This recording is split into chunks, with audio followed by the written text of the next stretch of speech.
4 invisible disasters closing in on your life and how the Buddha faced them.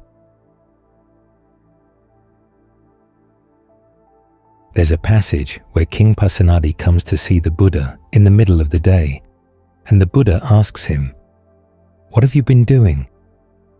The king, in a remarkable display of frankness, says, "Oh, the typical things that obsess a person who's obsessed with power."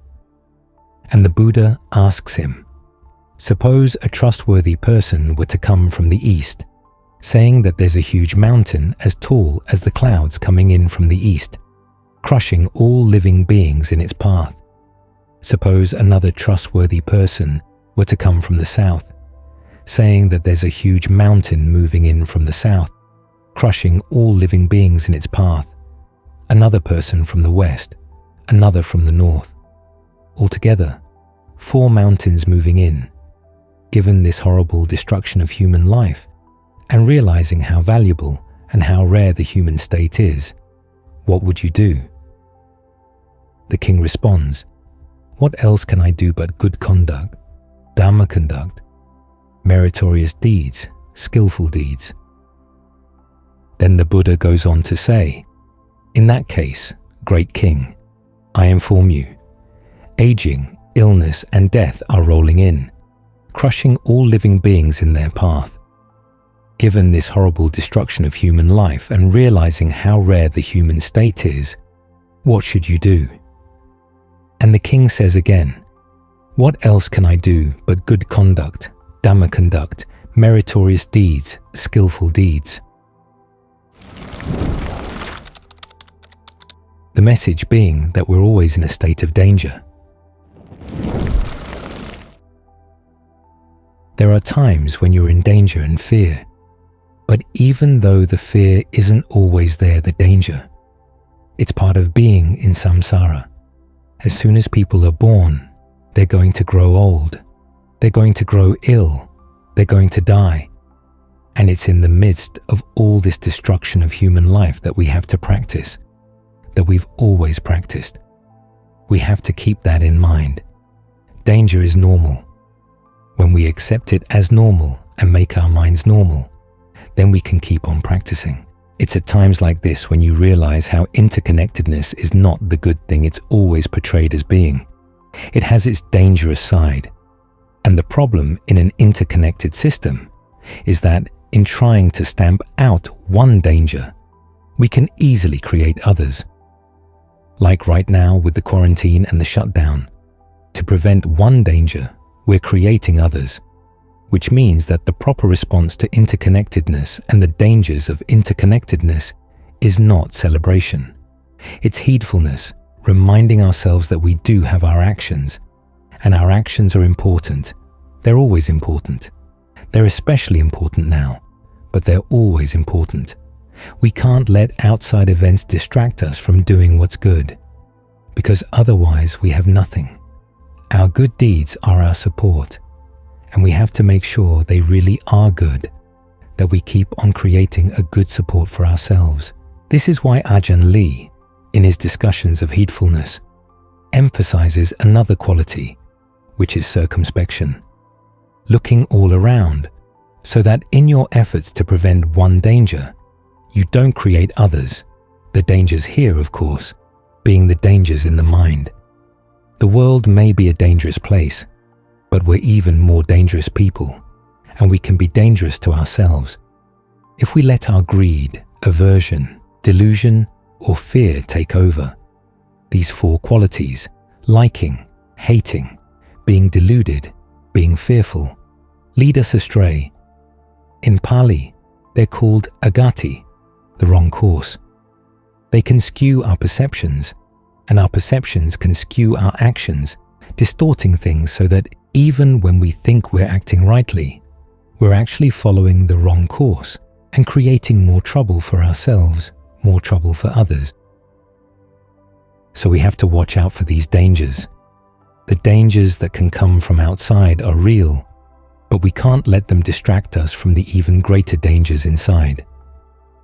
As death comes, it's normal. But if death comes while we're acting in unskillful ways, thinking in unskillful ways, allowing unskillful feelings and concerns to take over, then we've added a lot of unnecessary pain for ourselves and for the people around us. This is why we meditate. This is why we look inside, realizing that there are good things inside, good potentials inside, waiting for us to develop them. There's that passage where Venerable Ananda comes to see the Buddha. Venerable Sariputta has passed away, and Ananda confesses to the Buddha that he felt totally lost on hearing of Sariputta's death. His sense of north, south, east, and west got all confused. So the Buddha asked him, when Sariputta died, did he take virtue with him? No. Did he take concentration? No. Discernment? No. Release? No. All the good things in life are there. The good potentials in life are always here. So even where there's loss and danger, there are still good things we can do.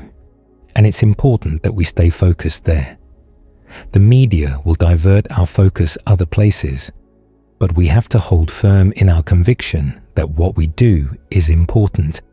What we do is going to make the difference between danger and lack of danger. Because it is possible to get to the end of danger, this interconnectedness of ours. Sometimes we call it inner being, but it's basically interacting. The karma we do, the decisions we make, right or wrong, skillful or unskillful. Those are the things that connect us. A lot of our connections are pretty bad. But even good connections are impermanent. They don't last forever. This is why the path we follow is the karma, to put an end to karma, to cut all the connections. As the Buddha said, discernment is when you see things as separate. In other words, you separate yourself out from the connections. It's only there that you're safe. Now, some people may accuse you of being selfish, looking out for your own good. But it so happens that the path leading to this state of unconnectedness requires generosity, requires virtue. We leave good things for other people as we go, but always keeping in mind that the only true safety there is when we go. In the meantime, there are going to be dangers all around. And some of the worst dangers are the ones we create for ourselves as we run away from one, or try to totally prevent one danger, and we end up doing a lot of unskillful things in the course of seeing this one danger as all-consuming. When I first arrived in Brazil recently, there was a big campaign against dengue fever, posters everywhere, all over the city. A few weeks later, as word of the virus spread, everyone forgot about dengue. Well, dengue was still there. All the mosquito-borne diseases were still there, just that nobody was now paying attention. And sure enough, some of the people in the community where I was staying got dengue. So we have to look all around, be circumspect in our heedfulness, and watch out particularly for the dangers we create that come from trying to prevent or put an end to one danger. Some of the worst things in the world have been done by trying to prevent what a person or a group of people have seen as an overriding danger. They'll do anything they can think of to put an end to it. Well, the anything can include a lot of unskillful thoughts, words, and deeds. In that way, they unwittingly create a lot more danger for themselves and the people around them. So remember the proper response to interconnectedness, realizing that we're connected through our actions and those connections can be good or bad. The proper response is heedfulness, circumspection, uncomplacency, based on keeping the mind calm at a state of normalcy. Barry Lopez talks about living with intuit and noticing how they had this quality of constantly being alert to danger, but at the same time, being at ease around danger. In other words, accepting it as normal. That way, when the time came to respond, the response was appropriate. It's when we live in a bubble of complacency and suddenly have that bubble burst. That's when we do unskillful things. So keep the mind at normalcy and make sure you look all around. That's how we stay on the path to safety. Danger is normal. A short reflection that's often chanted in Theravada monastery states, in part, I am subject to aging, subject to illness, subject to death. That's the standard English translation, but the standard Thai translation is more pointed. Aging is normal for me. Illness is normal. Death is normal for me. The extended version of the reflection goes on to say that these things are normal for everyone, no matter where. To be born into any world is to be born into a place where these dangers are normal. They lie in wait right here in the body that, at birth, we laid claim to, and the world around us is full of triggers that can bring these dangers out into the open at any time. As the reflection concludes, these are good themes to reflect on every day, to keep us heedful of the fact that dangers are to be expected and are not an aberration.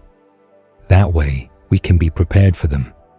Otherwise, we tend to forget, and our illusions of safety, when they're challenged, often lead to unrealistic desires for absolute safety that can cause us to create unnecessary dangers for ourselves and people around us. It's an often overlooked feature of the Buddha's teachings that he identified the basis for all our good and skillful qualities as heedfulness, not innate goodness or compassion, heedfulness. To recognize that there are dangers both within and without, that your actions can make the difference between suffering from those dangers and not, and that you'd better get your act together now. This is the heedfulness that makes us generous, wise, and kind. We're kind not because we're innately kind. In fact, our minds are so quick to change that they're not innately anything, good or bad, aside from being aware. If we're heedful, we're kind not only when others are kind to us or make us feel safe. We're kind because we see that kindness is the safest course of action, even in the face of the unkindness of others. This is why the Buddha told his monks, when they were ready, to go out into the wilderness to face some of the dangers there, so that they could overcome their complacency and become resourceful in dealing skillfully with threats to their physical and mental well-being. That way, they could learn to bring out their best qualities even when, especially when, confronted with the worst that the wilderness had to offer. Some of the most moving passages in the Pali Canon are the words of monks in the wilds who discovered, in the face of hunger, illness, and dangers from fierce animals, that the best way to keep their minds safe was to take refuge in practicing the Dhamma.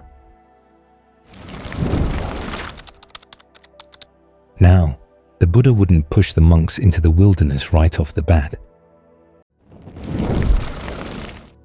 He was like a wise parent who provides safety for her children as they're getting started in life, and then gradually acquaints them with the dangers of the world, providing them with the skills they'll need to negotiate those dangers on their own. This is why so many of his teachings deal with issues of safety and danger, recognizing what true danger is, what true safety is, and knowing how to best find true safety in both within conditions and beyond them. And he didn't limit these teachings only to monks and nuns. He taught them to all his students, lay and ordained, because wilderness is not the only place where dangers abound, and monastics are not the only ones who can endanger themselves and others by holding to unwise and unrealistic notions about safety and danger. Complacency and the ignorance it fosters are problems for us all.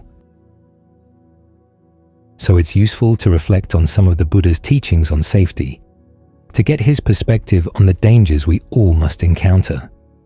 Because it's hard to keep complex teachings in mind when you're face to face with danger, I'll boil the main principles of the Buddha's safety instructions to a few bullet points. That way, they'll be easy to keep in mind when you need them most. The first point puts the remaining points into perspective.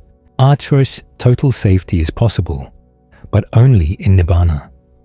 As long as you're not there yet, you have to accept the fact that you'll be forced again and again to sacrifice some things in order to save others that are more valuable. Life in samsara is full of trade-offs, and wisdom consists of learning to make wise trades. If you forget this fact, you tend to float around in a complacent bubble of what you assume to be a karma-free zone where you can have your cake and enlightenment too.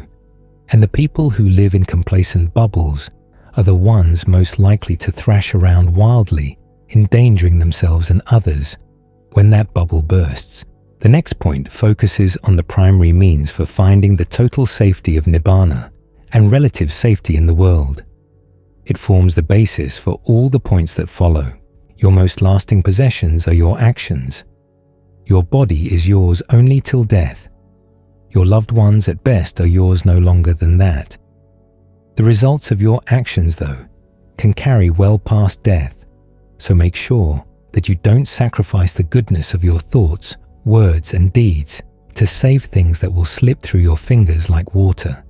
Specifically, this means that if you really want to find safety, your strategy can't involve killing, stealing, or telling lies. At the same time, you can't expose yourself to unnecessary dangers by taking intoxicants or engaging in illicit sex. These are the principles of the 5 precepts, and the Buddha taught them because they really work in safeguarding the people who observe them. If you really want to protect your loved ones and other people around you from danger, remember that the same principle applies to them.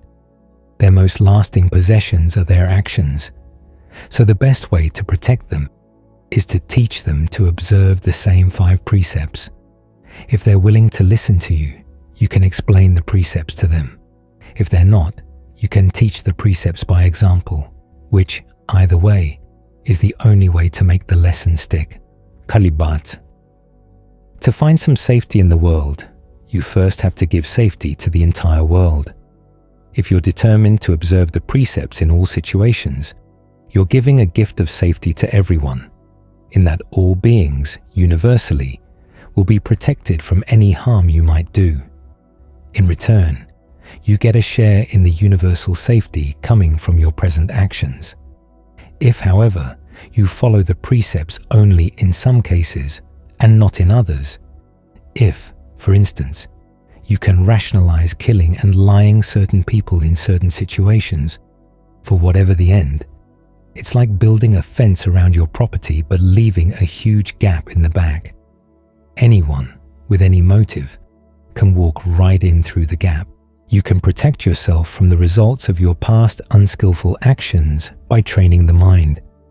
The fact that we're born in the human realm means that we all have some past bad karma, so simply avoiding unskillful karma in the present isn't enough to protect you from suffering. Fortunately, though, while we can't go back to change our past actions, we can weaken the effect of any past bad actions by training the mind. The types of meditation especially helpful in this area include developing unlimited attitudes of goodwill, compassion, empathetic joy, and equanimity. Developing your discernment in knowing how to stop causing yourself unnecessary suffering in the present, and learning the ability not to let the mind be overcome by either pleasure or pain. When the mind is trained in this way, it's like a vast river of clean water. You can throw a lump of salt into the river and yet still drink the water because it's so vast and clear. Otherwise, your mind will be like a small cup of water. The same lump of salt thrown into the cup will make the water unfit to drink. Daschi. The primary danger from other people lies, not so much in what they do to you, but in what they can get you to do.